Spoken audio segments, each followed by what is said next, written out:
सुप्रभातम प्यारे बच्चों। आज हम लोग मानवीय करुणा की दिव्य चमक नामक पाठ के अभ्यास कार्य का अध्ययन करेंगे। प्रश्न नंबर 1, फादर बुल्के की मृत्यु से लेखक आहत क्यों था? उत्तर, फादर बुल्के लोगों से सद्व्यवहार करते हुए हमेशा प्यार बांटते रहे। उन्हें किसी पर क्रोध करते हुए लेखक ने नहीं देखा था। उनके मन में दूसरों के लिए सदैव सहानुभूति एवं करुणा भरी रहती थी।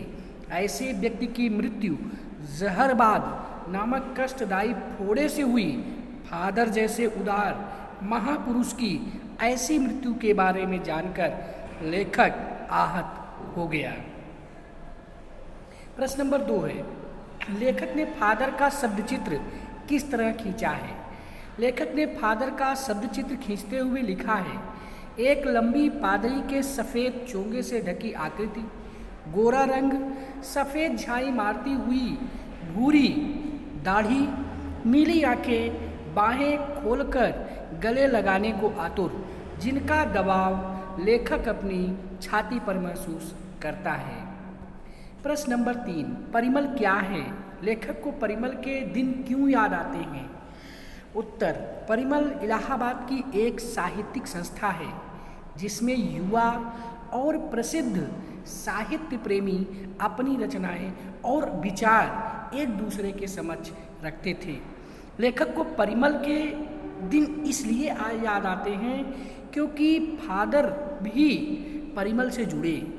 वे लेखक एवं अन्य साहित्यकारों के हंसी मजाक में शामिल होते, गोष्ठियों में भी गंभीर बहस करते और लेखकों की रचनाओं पर बेबाक राय और सुझाव देते थे। प्रश्न नंबर 4, फादर का सानिध्य पाकर लेखक को ऐसा क्यों लगा कि वह किसी देवदार वृक्ष की छाया में खड़ा हो? फादर का सानिध्य और उत्सवों के अवसर पर फादर बड़े भाई और पुरोहित के समान खड़े होते और आशीर्वाद से भर देते। लेखक को उसका बच्चा और उसके मुंह में फादर द्वारा अन्न डालना और उनकी आंखों में चमकता वात्सल्य अब भी याद है। यह वात्सल्य और सानिध्य उसी तरह शीतलता से भर देता है जैसे देवदारू वृक्ष की शीतल छाया किसी यात्री को शीतलता से भर देती है।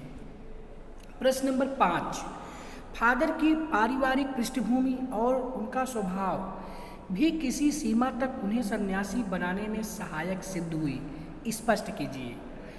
फादर के परिवार में उनके माता पिता, 2 भाई और 1 बहन थी। उनके पिता व्यवसायी थे।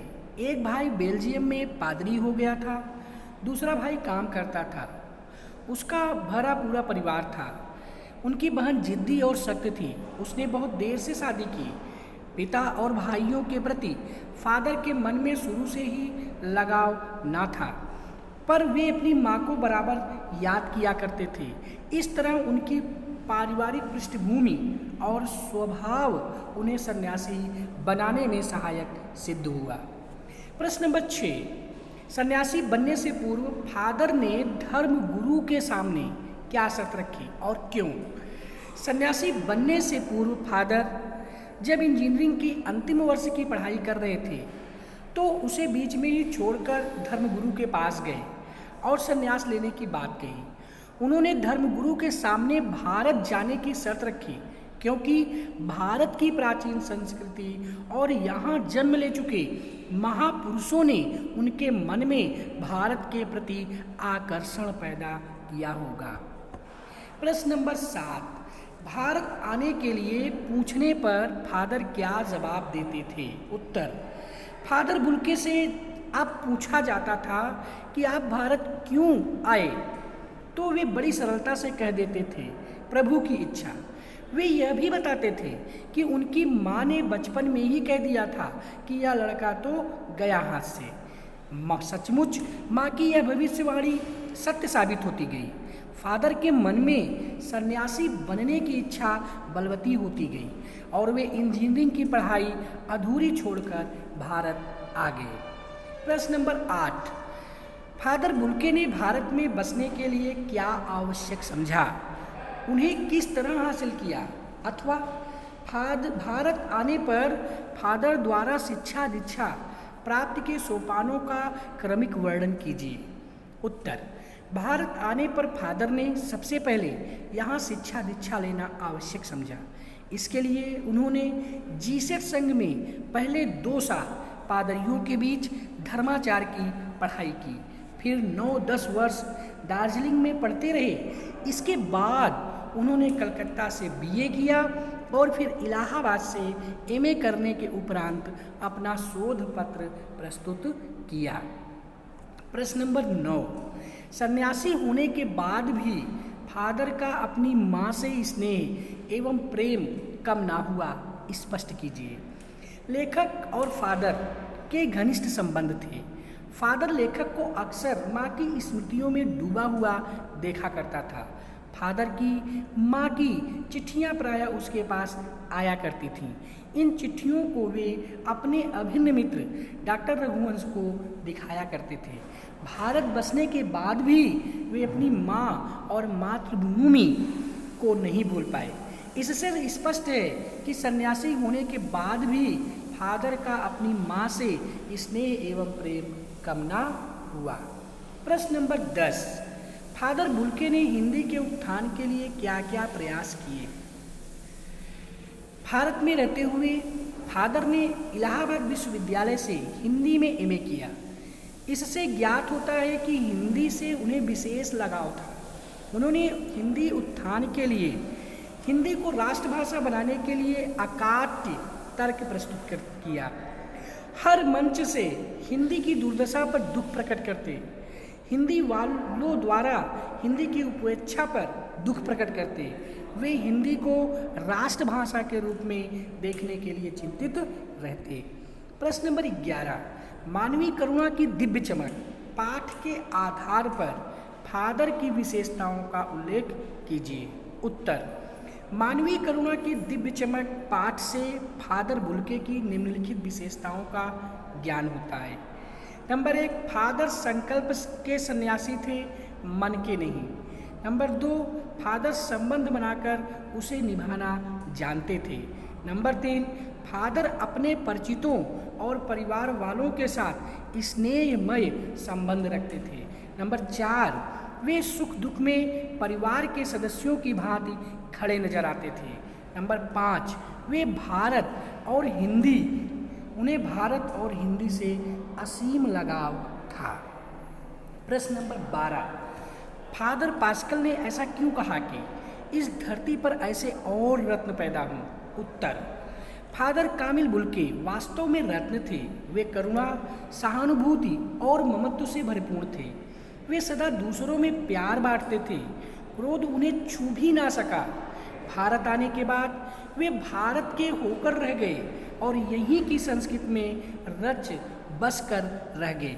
वे दुख में सांत्वना देते तथा सुख और उत्सव में बड़े भाई सा आशीर्वाद देते। उनका साथ देवदारू वृक्ष की छाया जैसा होता। उनके मानवीय गुणों की याद कर फादर पास्कल ने कहा कि धरती से ऐसे और रत्न पैदा हों। प्रश्न नंबर 13, मानवीय करुणा की दिव्य चमक नामक पाठ में निहित संदेश स्पष्ट कीजिए।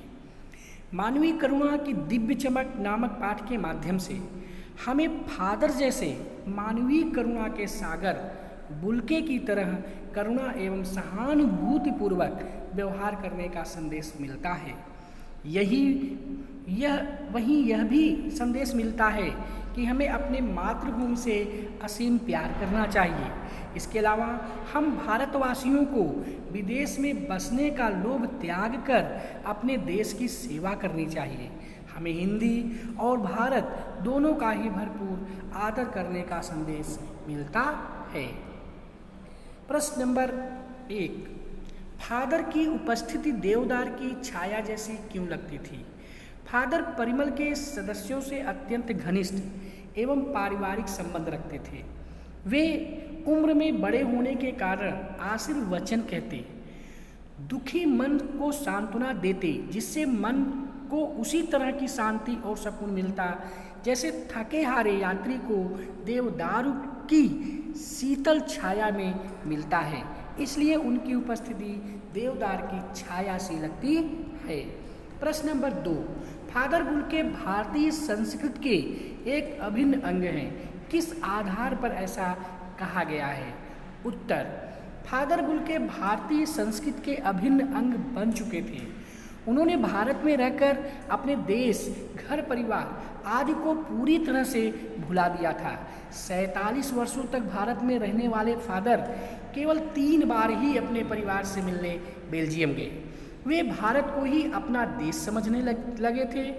वे भारत की मिट्टी और यहाँ की संस्कृति में रच बस गए थे। पहले तो उन्होंने यहाँ रहकर पढ़ाई की, फिर डॉक्टर धीरेन्द्र वर्मा के सानिध्य में राम कथा उत्पत्ति और विकास पर अपना शोध प्रबंध पूरा किया। उन्होंने प्रसिद्ध अंग्रेजी हिंदी शब्दकोश भी तैयार किया। इस तरह वे भारतीय संस्कृति के होकर रह गए।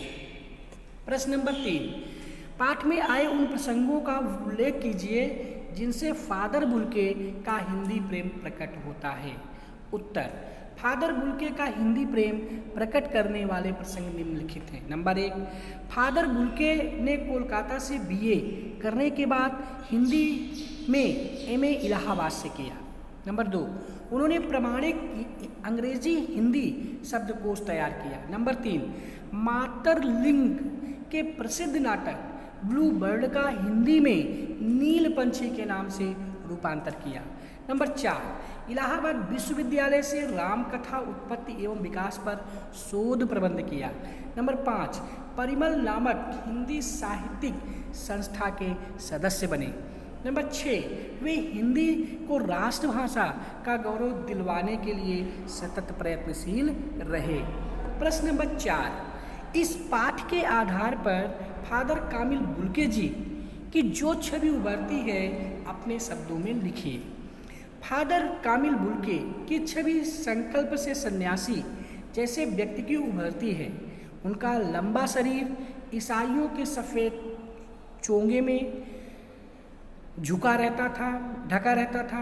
उनका रंग गोरा था तथा चेहरे पर सफ़ेद भूरी दाढ़ी थी। उनकी आंखें नीली थीं। वे इतने मिलनसार थे कि एक बार संबंध बन जाने पर सालों साल निभाया करते थे। वे पारिवारिक जलसों में पुरोहित या बड़े भाई की तरह उपस्थित होकर आशीर्वादों से भर देते थे, जिससे मन को अद्भुत शांति मिलती थी। उस समय उनकी छवि देवदार के विशाल वृक्ष जैसी होती थी। प्रश्न नंबर 5, लेखक ने फादर बुल्के को मानवीय करुणा की दिव्य चमक क्यों कहा है? लेखक ने फादर कामिल बुल्के को मानवीय करुणा की दिव्य चमक इसलिए कहा है क्योंकि फादर नेक दिल वाले वह व्यक्ति थे जिसकी रगों में दूसरों के लिए प्यार, अपनत्व और ममता भरी थी। वह लोभ, क्रोध, कटुभाषिता से कोसों दूर थे। वे अपने परिचितों के लिए स्नेह और ममता रखते थे। वे दूसरों के दुख में सदैव शामिल होते थे और अपने सांत्वना भरे शब्दों से उसका दुख हर लेते थे। लेखक को अपनी पत्नी और बच्चे की मृत्यु पर फादर के सांत्वना भरे शब्दों से शांति मिलती थी। वे अपने प्रेम और वात्सल्य के लिए जाने जाते थे। प्रश्न नंबर 6, फादर बुल्के ने सन्यासी की परंपरागत छवि से अलग एक नई छवि प्रस्तुत की। कैसे? परंपरागत रूप से सन्यासी एक अलग छवि लेकर जीते हैं। उनका विशेष पहनावा होता है। वे सांसारिकता से दूर होकर एकांत में जीवन बिताते हैं। उन्हें मानवीय संबंधों और मोह माया से कुछ लेना देना नहीं होता है। वे लोगों के सुख दुख से तटस्थ रहते हैं और ईश वंदना में समय बिताते हैं। फादर बुल्के परंपरागत सन्यासियों से भिन्न थे। वे मन के नहीं, संकल्प के सन्यासी थे। वे एक बार संबंध बनाकर तोड़ना नहीं जानते थे। वे लोगों से अत्यंत आत्मीयता से मिलते थे। वे अपने परिचितों के सुख दुख में शामिल होते थे तथा देवदारू वृक्ष की सी शीतलता से भर देते थे। इस तरह उन्होंने परंपरागत सन्यासी से अलग हटकर छवि प्रस्तुत की। प्रश्न नंबर 7, आशय स्पष्ट कीजिए। का नंबर, नम आँखों को गिनना स्याही फैलाना है। उत्तर, आशय यह है कि फादर की मृत्यु पर अनेक साहित्यकार हिंदी प्रेमी, ईसाई धर्मानुयायी एवं अन्य लोग इतनी संख्या में उपस्थित होकर शोक संवेदना प्रकट कर रहे थे कि उनकी गणना करना कठिन एवं उनके बारे में लिखना स्याही बर्बाद करने जैसा था, अर्थात उनकी संख्या अनगिनत थी। खा नंबर, फादर को याद करना एक उदास शांत संगीत को सुनने जैसा है। इसका असर यह है कि फादर को याद करते ही उनका करुणामय, शांत एवं गंभीर व्यक्तित्व हमारे सामने आ जाता है। उनकी याद हमारे उदास मन को विचित्र सी उदासी एवं शांति से भर देती है। ऐसा लगता है जैसे हम एक उदास सा संगीत सुन रहे हैं।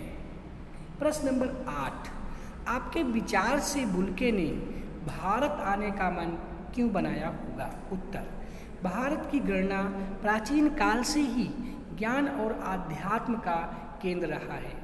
यह ऋषि मुनियों की पावन भूमि है, जहाँ गंगा यमुना जैसी मोक्षदायिनी नदियाँ बहती हैं। इसी भूमि पर राम, कृष्ण, गौतम बुद्ध, महावीर, स्वामी गुरु नानक, रैदास, तुलसीदास आदि महापुरुषों ने जन्म लिया और अपने कार्य व्यवहार से दुनिया को शांति का संदेश दिया।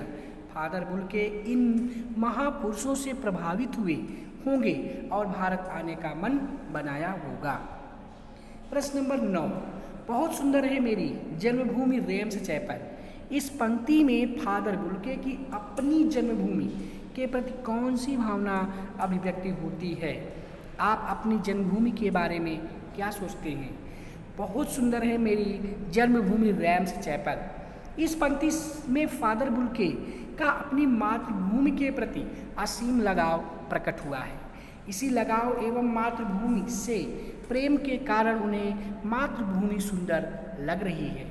मैं भी अपनी मातृभूमि के बारे में फादर बुल्के जैसी ही सुंदर भावना रखता हूँ। मेरी जन्मभूमि स्वर्ग के समान सुंदर तथा समस्त सुखों का भंडार है। यह हमारा पोषण करती है तथा हमें स्वस्थ एवं बलवान बनाती है। यह हमारी माँ के समान है। एक ओर यहाँ की 6 ऋतुएं इसकी जलवायु को उत्तम बनाती हैं, तो दूसरी ओर अमृत तुल्य जल से भरी गंगा यमुना प्राणियों की प्यास बुझाती हैं। मैं अपनी मातृभूमि पर गर्व करता हूँ और इसकी रक्षा के लिए अपना सर्वस्व अर्पित करने को तत्पर रहता हूँ। प्रश्न नंबर 10, फादर बुल्के ने हिंदी के उत्थान के लिए क्या क्या प्रयास किए? भारत में रहते हुए फादर ने इलाहाबाद विश्वविद्यालय से हिंदी में एमए किया। इससे ज्ञात होता है कि उन्हें हिंदी से विशेष लगाव था। उन्होंने हिंदी के उत्थान के लिए निम्नलिखित कार्य किए। नंबर 1, हिंदी को राष्ट्रभाषा बनाने के लिए अकाट्य तर्क प्रस्तुत करते।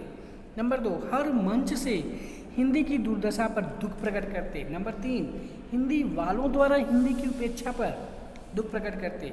नंबर 4, वे हिंदी को राष्ट्रभाषा के रूप में देखने के लिए चिंतित रहते। प्रश्न नंबर 11, मानवीय करुणा की दिव्य चमक पाठ के आधार पर फादर की विशेषताओं का उल्लेख कीजिए।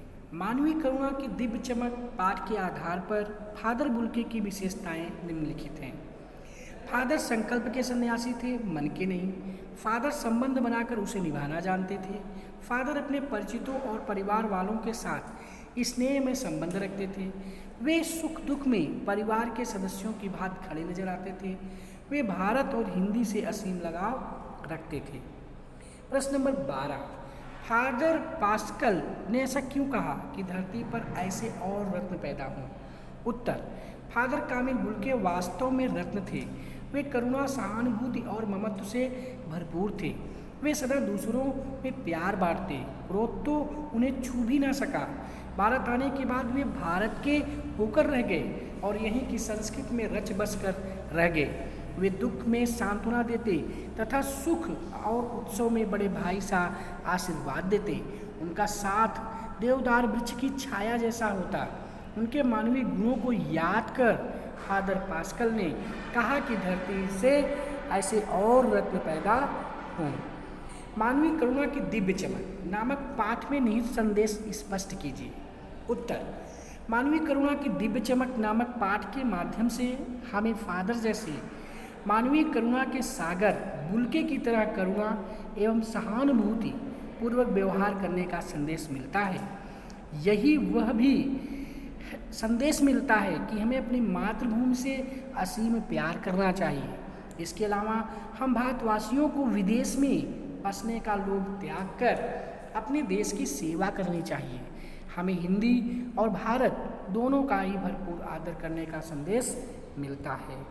इस तरह से हम लोगों ने मानवीय करुणा की दिव्य चमक नामक पाठ के अभ्यास कार्य का अध्ययन किया, जो कि CBSE बोर्ड की परीक्षा के लिए बेहद ही महत्वपूर्ण है।